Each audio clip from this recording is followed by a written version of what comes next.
Let's open in our Bibles to continue our study of James by opening to Hebrews. Now, isn't that interesting? That should get your attention. Hebrews chapter 11.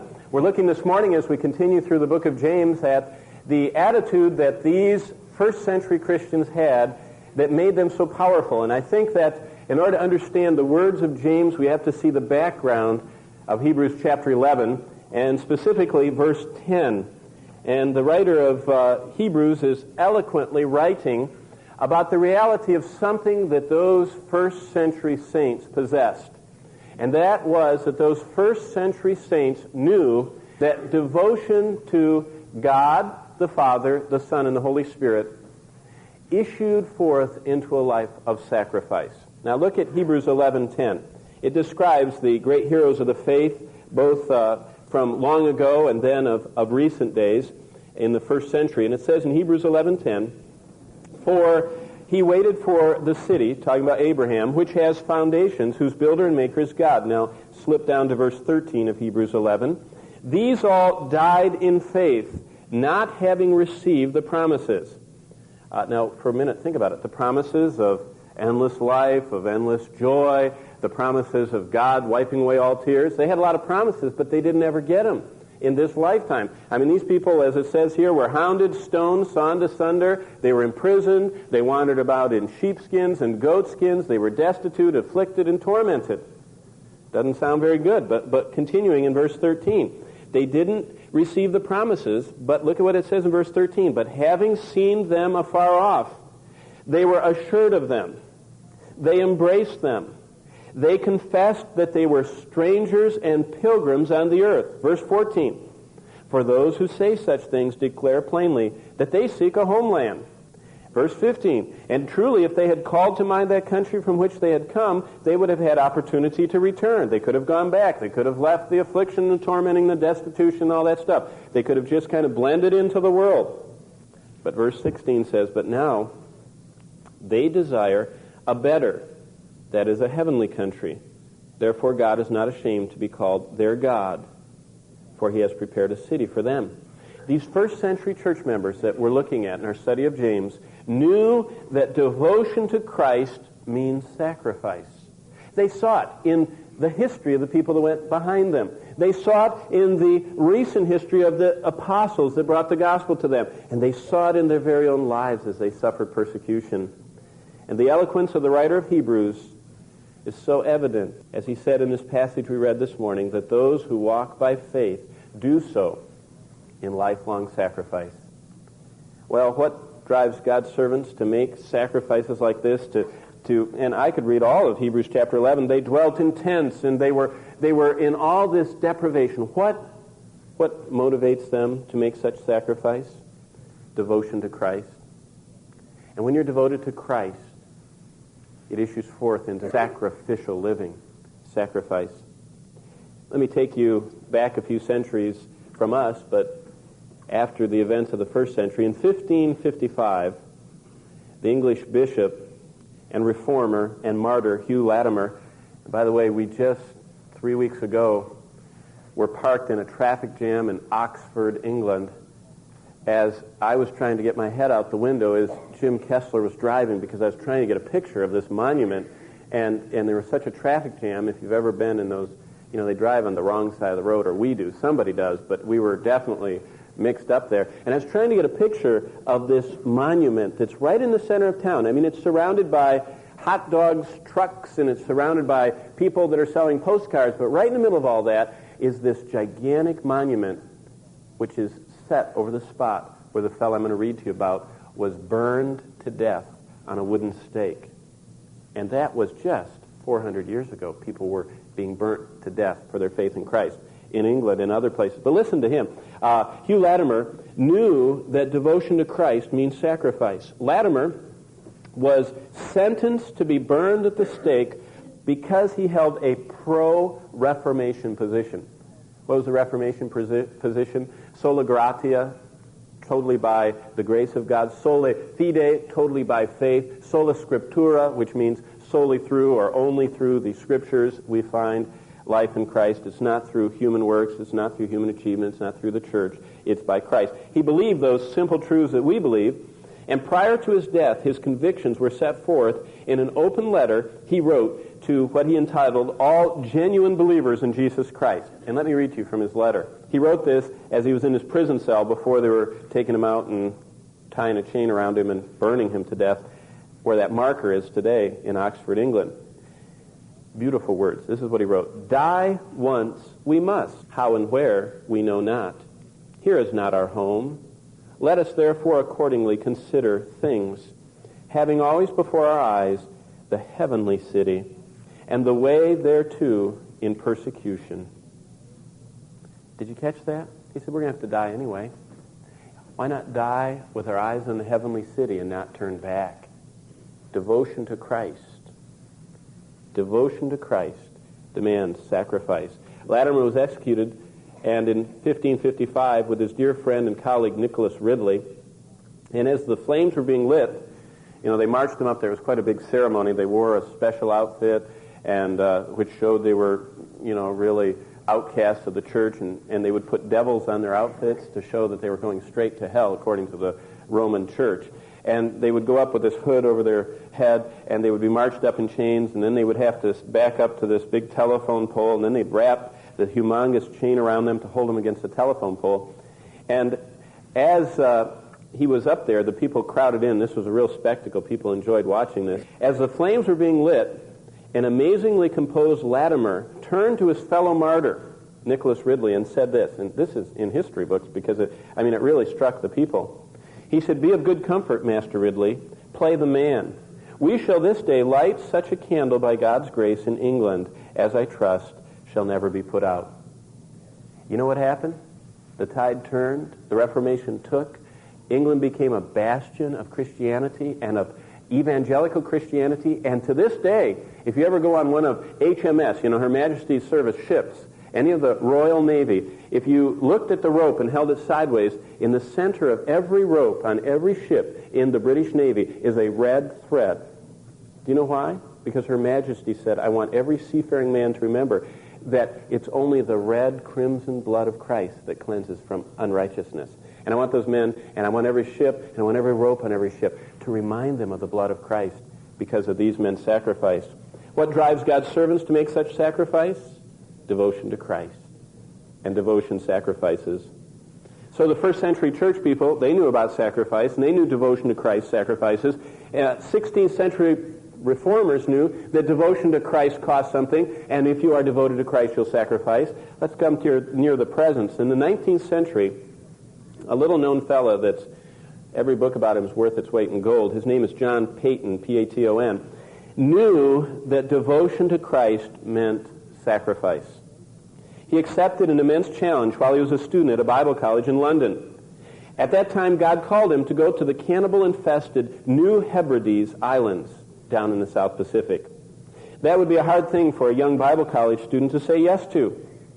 I was thinking about it, and if I would have been there, I would have said, who, me? Why, I'm going to graduate. Why don't you pick one of those people that's failing? They're just going to get eaten up, and then they would be famous. Even though they'd be a failure in the ministry, they could be famous as a martyr. I don't want to go. I've got a family. And I'm sure all that went through his mind. But instead of worrying about being someone's lunch after the effort he put in school, John Paton didn't argue with God. The Lord said, go, so he went, and his wife went. A ship left them off far from shore, and they rowed to the New Hebrides in a small boat to an island inhabited by cannibals whose language they didn't even speak. Now, some of us won't even go into parts of this town because it's too dangerous. This man went with his wife in a rowboat to an island where everyone was man-eating cannibal, where all of them spoke a language they didn't know.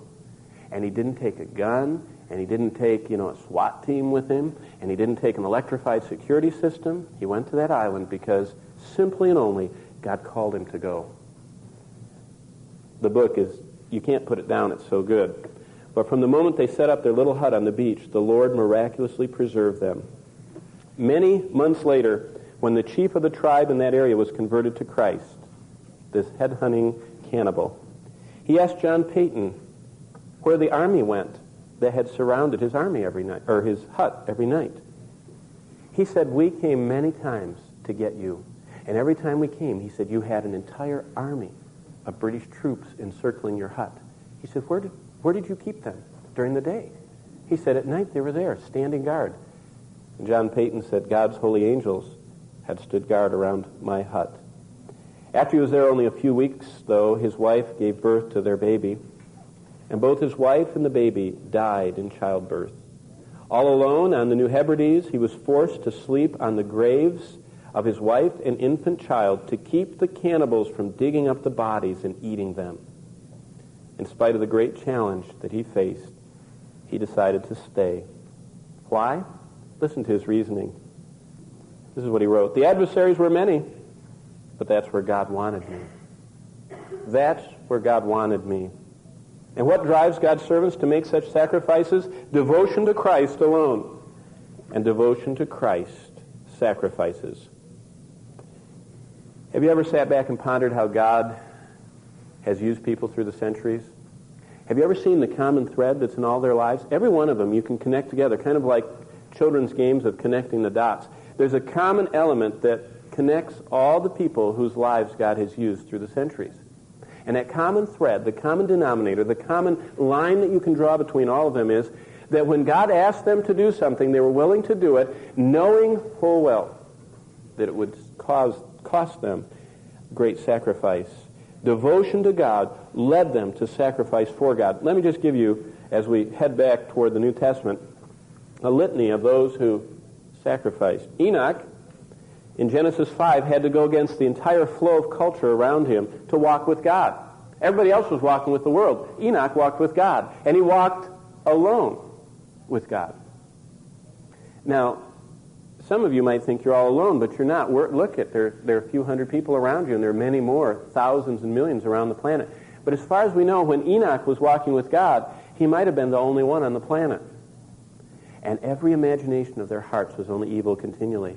You think you have peer pressure. How would you like to have everyone against you? And when you walk with God, you were looking. It's kind of like walking in the elevator. I like to do this. It's kind of one of my habits. I like to get on the elevator, and everyone's facing the door, and I stand like this and face them and smile at them. And, you know, people will go,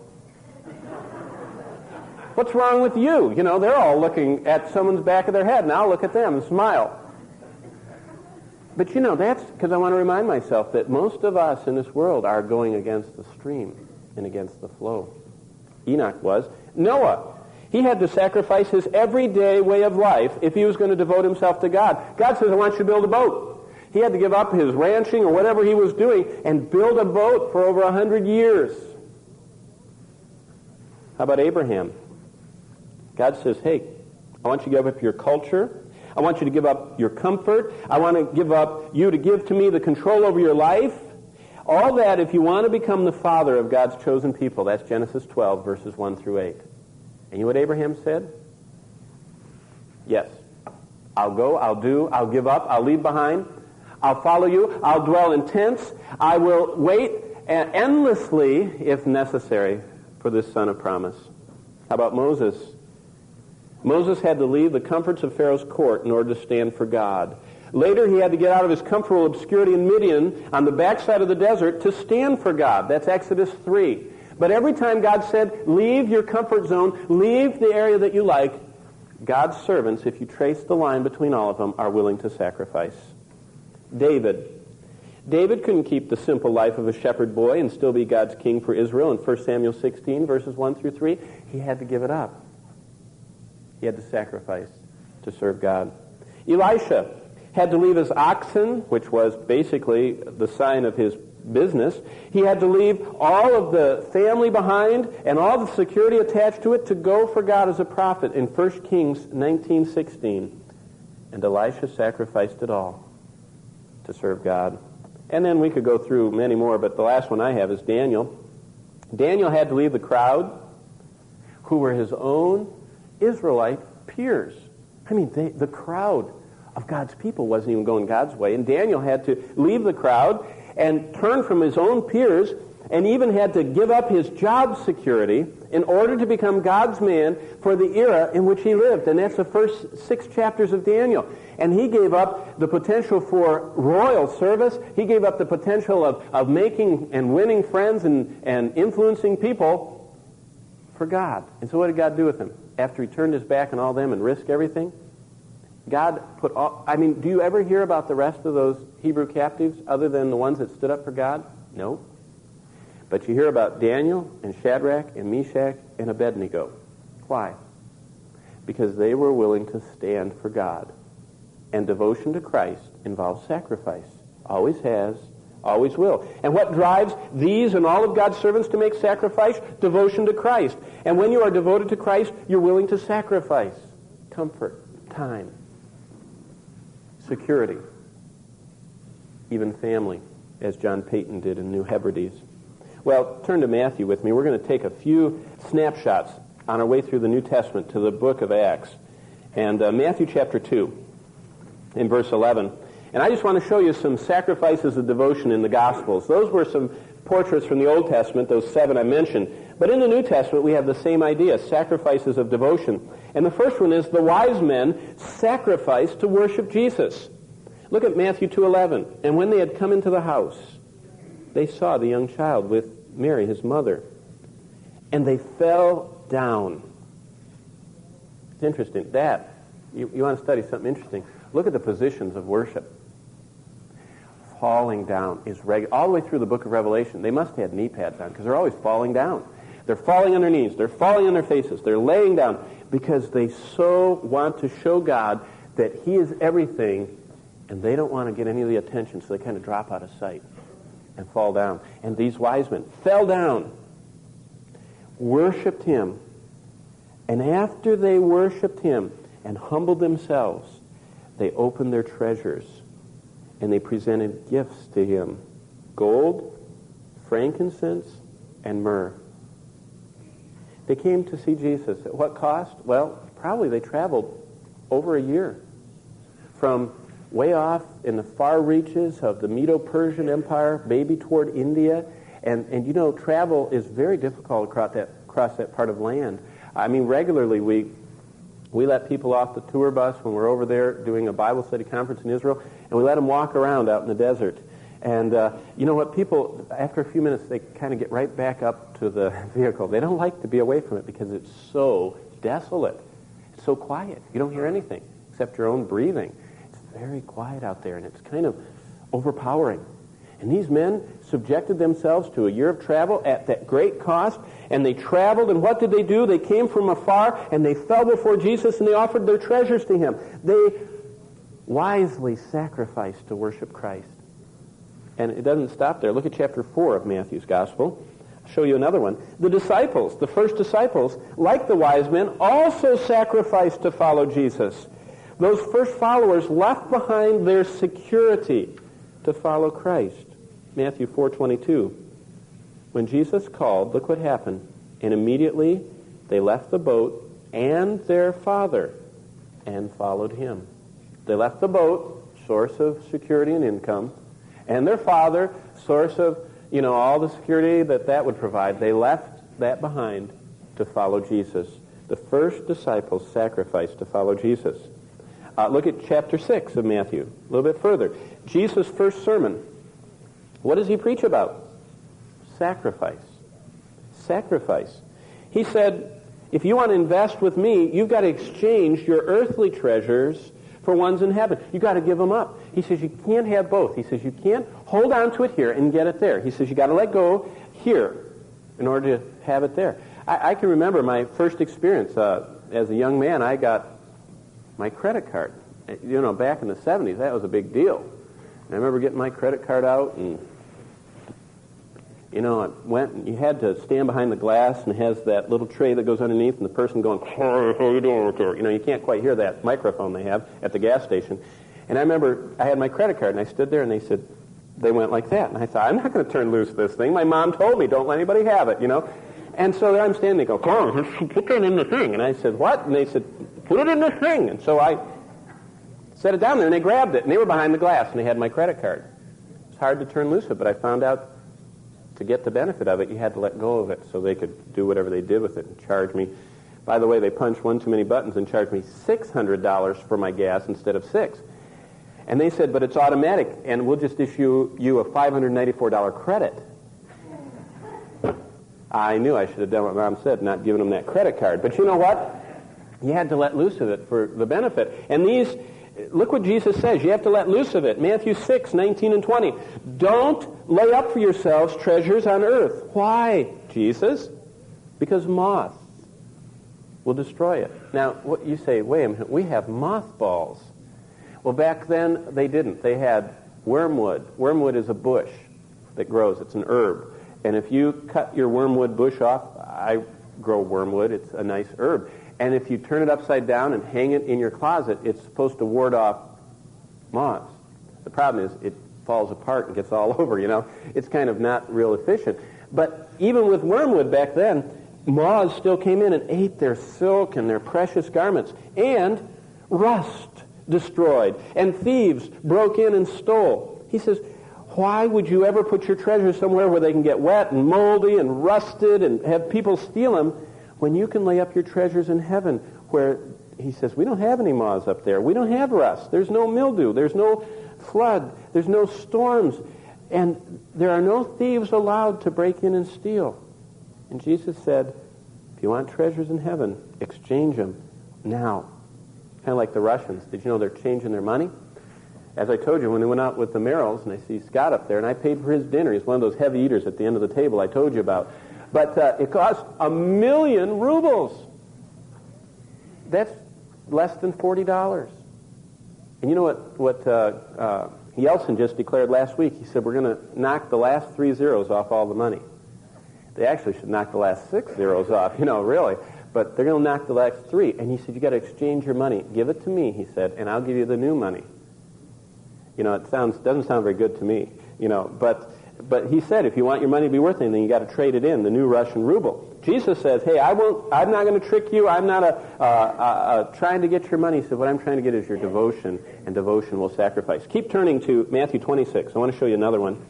Matthew 26, and the New Testament's filled. I'm just drawing a few lines here between some points in the Bible just to give you an idea. But Matthew 26:6, the end of Christ's ministry was anointed with sacrifice.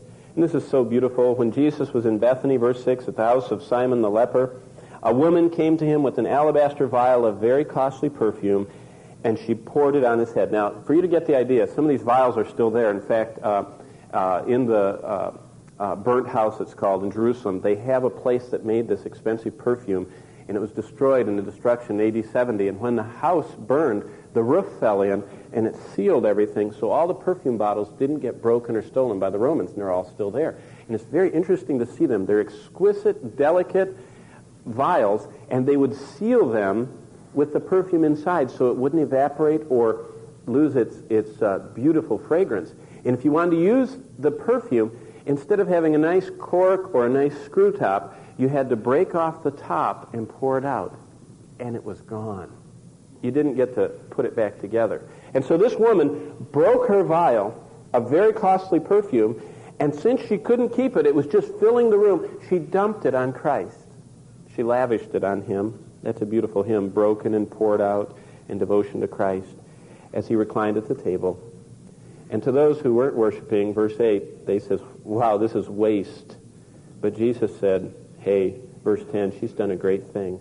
She anointed me with sacrifice. Jesus likes no regret sacrifices. He likes people that break their vial and dump it on him and don't say, oh, wish I could have kept half of that. When they do that, what does he do? Ananias and Sapphira. Boom. Because don't give the appearance of sacrificing and then hold back. Don't give the appearance of saying, all to Jesus I give, and then on the side hold back. Jesus doesn't like that. He likes no regret sacrifices. One more, Mark 12. Turn over the next book. Mark's Gospel, the next Gospel, chapter 12. Because this is what Jesus says. He says, I measure an offering given to me in Mark 12:43 by the sacrifice that's involved in giving it. He says, most people measure by the weight, or they measure by the volume. Jesus said, I don't. He says, with me, I measure by how much it cost you to give that. Now, have you ever thought about that? That's the only equitable way. For some people, $1 is a big thing. I was sharing Tuesday night. I was at this dinner with 3 other couples, and they had us all tell how we met our wife. And so it was really neat to hear. Some of them I'd never heard how they met their wife and how the Lord led them. So I was sharing, and I said, on our second date, I was so impoverished when I met Bonnie. Now I'm more impoverished with all the children. But when I met her, I only had $1 for our first date. So we went to Dunkin' Donuts and bought 1 cup of coffee and 1 donut, and we got 1 free cup of hot water with a lemon. And I squeezed the lemon and gave that to her, and I took the coffee. And we split the donut in half for $1. And we had 10 cents left over to leave on the counter. You know, $1 then was a lot. Now, $1 now might not be very much. But did you know that was giving her everything? That was my laundry money. I had to wear everything twice that week, I didn't wash it and didn't go out with her either, because of that. And that was a sacrifice too. But look at Mark chapter 12, verse 43.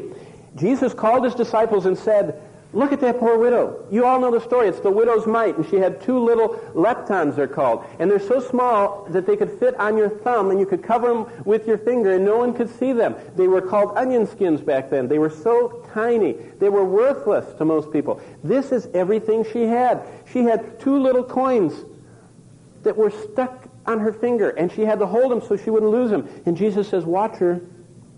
Assuredly, I say, this poor widow has put in more than all those who have given to the treasury, for they all put in out of their abundance. But she, out of her poverty, put in all she had, her whole livelihood. Jesus said offerings in heaven are measured by the sacrifice that are involved. And Jesus said, I like no regret sacrifice. I don't like you to calculate how it can hurt the least. I want you to calculate how the sacrifice you make to me will hurt the most. Because we need to hurt the fleshly desire we have to clutch and to grasp. Well, that's the sacrifice of devotion in the Gospels. Now turn to Acts chapter 1. Let's see what happened in the early church. Jesus preached his heart out. And let's see what they caught, okay? Acts chapter 1. Real quickly, I'm just going to zip through these. Note the progression in the book of Acts, because what I like about the book of Acts is it's the application of Jesus' sermons. Jesus taught for 3.5 years. He had 12 men following him everywhere he went. One of them aborted at the end, Judas, and they kept following Jesus, and they show us in the book of Acts what they caught from what he said. Acts chapter 1, verse 4. The first thing we see is that these early Christians sacrificed their time. It says, in being assembled together with them, Jesus commanded them, don't depart from Jerusalem. Wait for the promise of the Father, which, he said, you have heard from me. Boy, that's a little open-ended, isn't it? He says, stay here and wait. You ever had someone tell you that? I remember one time my mom left me somewhere. Remember how shuttle kids all over the place to school events? I remember she told me, you stay at Wilshire. That was a school, elementary or secondary. I don't know what it was. I was a little shaver. And she says, don't go on the bus. You wait for me. I'm going to pick you up at school. So I went out and told the bus person, nope, I'm not getting on the bus. My mom told me to wait here. They said, are you sure, Johnny? I said, I'm sure. So I'd never been bad up to that point, so they thought maybe I was telling the truth. So the bus, I remember seeing big cloud of smoke. They all left. Pretty soon the teachers started leaving, and little Johnny Barnett was pacing in front of the school. Pretty soon the principal left. He says, Johnny, are you sure you're supposed to be here? Oh, yes, my mom said she'd pick me up. The sun was setting. I had tears. I thought the Lord came back. I was brought up in the church, and I thought for sure the rapture had occurred. My mom, here comes the little gray Falcon station wagon. And I was crying. Boy, I was never happier to see that old car in my life. But I still remember the sun was going down in the trees, and when that car came, and I remember my mom said, the car didn't start. And don't worry, I knew you'd be here. And I still remember I was standing there crying, but I waited. You know what? Jesus said, wait. Don't leave Jerusalem. And it was 10 days, we know from chronology. And they had to hang around for 10 days. And they sacrificed their time. They didn't go to work. They didn't go off to scheduled vacations. They didn't go to family events. They waited on the Lord. And you know, that's a missing element nowadays. Few people know how to wait on God for His blessing. But look at the next one in chapter 2, verse 7. Not only did they sacrifice their time, in 2:7, they sacrificed their normal conversations. I like to put it this way. They gave their mouth to Jesus. You know, a lot of people want to give themselves to Jesus. They just never give their mouth to Him. Well, you wouldn't know from their conversation that they even belonged to Him. But these gave their mouth to Jesus. And they were all amazed and marveled and said to one another, "Look, aren't these who speak Galileans?" What were they doing? They were speaking for Christ. They gave their mouth to Jesus. They sacrificed their normal conversations to speak for Him. Look at verse 45, chapter 2. They sacrificed their possessions. They sold their possessions in good and divided among them as anyone that had need. They gave up stuff that they had, stuff that was important to them. It had to be good because they could sell it, and so it was good stuff. And they sold it for Jesus. They sacrificed their possessions. Look at 4:32. Chapter 4, verse 32. They also sacrificed their right of personal ownership. It says in 4:32, "Now the multitude of those who believed were of one heart and one soul, and they didn't have anyone that said that anything that they owned was theirs." They had everything in common. What does that mean? A commune? No. What it means is, all I have, all I am, all I'll ever be, absolutely, positively, now and forever, I give all, what? To Thee. See, they had settled the personal ownership deal. And they said, we give everything to You. And how do You want to use it, God? It's all Yours. My time, my mouth, my money, it's Yours. How do You want to use it? See, it's a lot of fun. When I was a salesman back in the 80s, going to seminary, I used to work for a mega. Remember how money flew in the 80s? It flew out of here in the 80s, I think, in the bus. But I remember the corporations, they couldn't spend enough on stuff. And in the 80s, as a college kid working for a company, I had an $800 a week expense account for hotels and meals. Boy, it was fun. I mean, I went to different Japanese hibachi places every night. Do you remember those days? Didn't matter. As long as the sales were up, you could spend anything. I would try and stay in the highest buildings. I loved staying in those high-rise hotels. That's before the hotel fires, you know. And I used to love to eat in the place and stay up there. And, boy, for a college kid, it was fun. You know what? It was easy to spend the money because it wasn't mine. Most of us have trouble investing in God because we consider it ours. It's easy to spend it when it belongs to someone else. And God says, these people, He says, they gave up their personal right of ownership. Now, how'd they do that? Last verse. Look at 2 Corinthians chapter 8 and verse 5. And they are in this, not as we expected, but first gave themselves to the Lord and to us by the will of God. How did that first century church, how did they do that? How did they get people to talk about Jesus? How did they get people to wait around for Jesus? How did they get people to sell their stuff for Him? How did they get people to give up their ownership and say that no longer are all these things mine, but yours? Well, right here is the secret in verse 5. They first gave themselves to the Lord. What drives God's servants to make such sacrifices? Devotion to Christ and devotion sacrifices. I wonder, have you ever done that? Have you ever given yourself to Jesus first? I know we've been singing it all month, and we sang it months ago. But have you ever done that? Have you ever said, Lord, my life, my possessions, my family, my children's future, my future, I give all to You? One person who said that they gave all to Christ meant it, and his name was David Livingstone.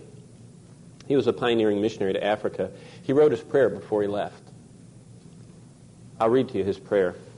It's beautiful. Someone made this a song. It's hard not to sing it as I read the words. O Lord, since Thou hast died, Livingstone said, to give Thyself for me, no sacrifice would seem too great for me to make for Thee. I only have one life, and that will soon be past. I want my life to count for Christ. What's done for Him will last. I follow Thee, my Lord, and glory in Thy cross. I gladly leave the world behind and count all gain as loss. Lord, send me anywhere. Only go with me. Lay any burden on me. Only sustain me. Sever any tie, save the tie that binds me to Thy heart. Lord Jesus, my King, I consecrate my life, Lord, to Thee.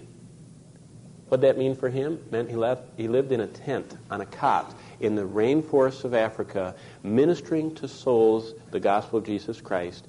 And when he got so feverish and so sick, and he finally died on his cot in the rainforest of Central Africa, he asked them before he died to cut his heart out and carry it by porter to have it buried at Westminster Abbey, because his heart was in his homeland that sent him with the gospel. But he said, I want my body buried with my people. How does the sacrifice of devotion apply to us here? Well, I think a little bit different in each one of us. Some of us might need to sacrifice our time, as so many of you are, but as our church grows, we need more and more and more of us to do that. It should be that there are always people standing in line to work with the children, to work with the facilities, to work in all the ministries, and that's how it is. But as we grow, there's need for more people to sacrifice their time for Jesus. All of us need to sacrifice our mouth and give our mouth to Jesus and start talking to Him. And as I've told you many times, you need to, on the way out today, grab a tract and try and give it out this week and talk to someone about Jesus. We give you the opportunity and the method and the means to do that. All you have to do is sacrifice your voice for the Lord's glory. But there's another way, and I want to read this paper to you. And I would like you, after I get done reading this, to put this in your Bible and keep it there for a month. You ought to read it over. You ought to read it over every so often as you want. And think and say, God, if God's servants are devoted to Christ and they sacrifice, how do you want me to sacrifice? Let me just read you these words, and then we're going to celebrate together. How does the sacrifice of devotion apply to us here at Tulsa Bible Church? Well, number one, we should want to see God provide exceedingly above all that we, His people, could comprehend. As Exodus 36, verse 5 says, the people are bringing more than enough. It should be in everything, from ushers, greeters, Sunday school teachers, nursery workers, right down the line to ministry heads, to people going out in evangelism. It should be that in every department we have more than we could possibly comprehend. Secondly, we should be able to say, I want to give Jesus something that truly costs me dearly to let it go. David said this, I will not sacrifice, right in the middle of that verse, to the Lord my God, burnt offerings. Burnt. He burned them. That means once you offered it, you didn't get anything back. You didn't give $10 and get a nice book in the mail. You just gave $10. You burnt it. It was given up totally. It was a total sacrifice to the Lord. I'll not sacrifice, Lord my God, burnt offerings that cost me nothing. And I was sharing with the elders, I said, most of us give out of our abundance. And I know that many give out of great sacrifice. But most of us, we calculate how we can give something that won't impede our goals. And I was telling the elders, I said, if you want to get real specific, one thing that really is a deep-seated thing with me, I always love to pay a little bit more than the mortgage payment is. I mean, it would kill me if I couldn't write 50 cents extra. I mean, I want to give more because I don't like that interest on the mortgage.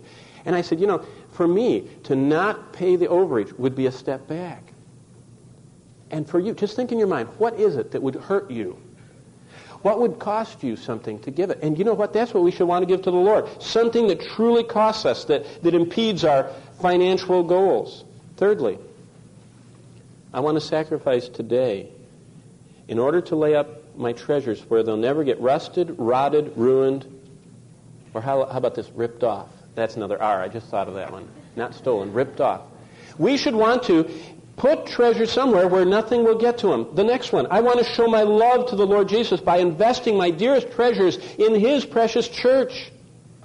Remember that woman broke her bottle and dumped it on Christ. And finally, from Revelation 3:18, I want my savings to last forever because I invested them in Jesus Christ. Jesus said, I counsel you to buy from me gold refined in fire so you can become rich, and white clothes to wear so you can cover yourselves.